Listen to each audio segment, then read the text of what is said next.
5 years after our divorce, I ran into my ex-husband at a 24-hour convenience store at 3 in the morning. He was there to buy sanitary pads and painkillers for his wife. I was restocking the shelves. He was in such a rush that he told me he didn't even need a black bag to cover them. But when our eyes met, he froze. Chloe? How have you been? I instinctively pulled my sleeve down to hide the scars on my wrist. Without a word, I scanned the items and bagged them. He didn't leave. His voice was hoarse as he asked, do you still hate me? I shook my head. Maybe I hated him back when he used his power as the country's leading psychiatrist to lock me in a private asylum. But now? I didn't care about him at all.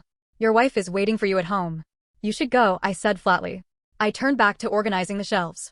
But Julian didn't move. Watching my practiced movements, his voice trembled. Chloe, if you need help, please call me. Take this card. The pin is your birthday. Your health is fragile. You shouldn't be doing such exhausting work.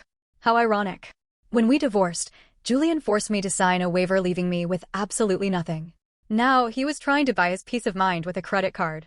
Seeing that I ignored him, Julian opened his mouth to say more, but a customized ringtone cut him off. Tiffany's weak, whiny voice came through the speaker. Babe, why aren't you back yet? I miss you so much. My stomach hurts. Julian gripped his phone tightly.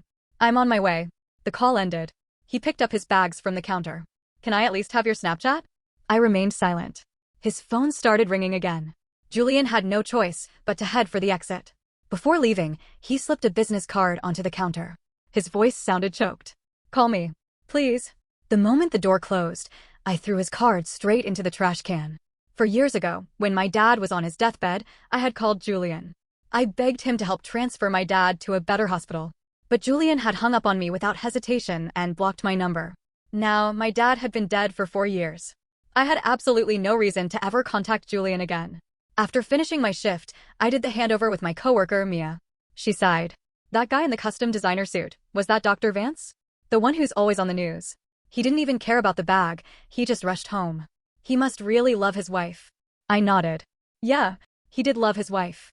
At least during our 5 years of marriage, he had never let me shed a single tear. Seeing my cold reaction, Mia quickly changed the subject. Today is your last day, right? The boss told me you're heading abroad to study. I wish you all the best, Chloe. Thank you, I said with a smile. When I walked out of the store, the sun was just beginning to rise. I walked back to my rundown, rented apartment and carefully wiped the dust off my dad's portrait. Dad, I ran into Julian today. But don't worry. I won't let someone like him affect me ever again. I poured a glass of his favorite whiskey and set it in front of his photo. My hand shook slightly and the picture frame next to it fell to the floor. The faded photograph showed an 18-year-old Julian